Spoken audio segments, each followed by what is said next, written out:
जंग के बाद ईरान के सुप्रीम लीडर का पहला दीदार हुआ। Supreme leader अयतुल्ला Khamenei public platform पर नजर आए। मुहर्रम के प्रोग्राम में शामिल हुए खामेनेई तेहरान में बड़ी तादाद में लोग मौजूद रहे।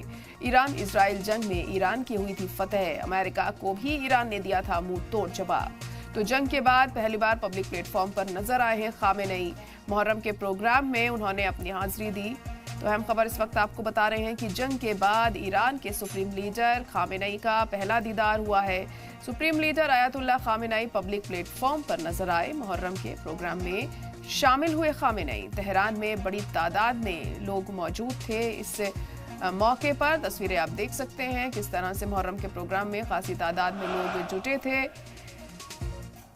और वहीं पर ही खामेनेई भी नजर आए। स्टेज पर मौजूद थे खामेनेई। ईरान इजराइल जंग में ईरान की फतेह हुई थी। अमेरिका को भी ईरान ने मुंह तोड़ जवाब दिया था।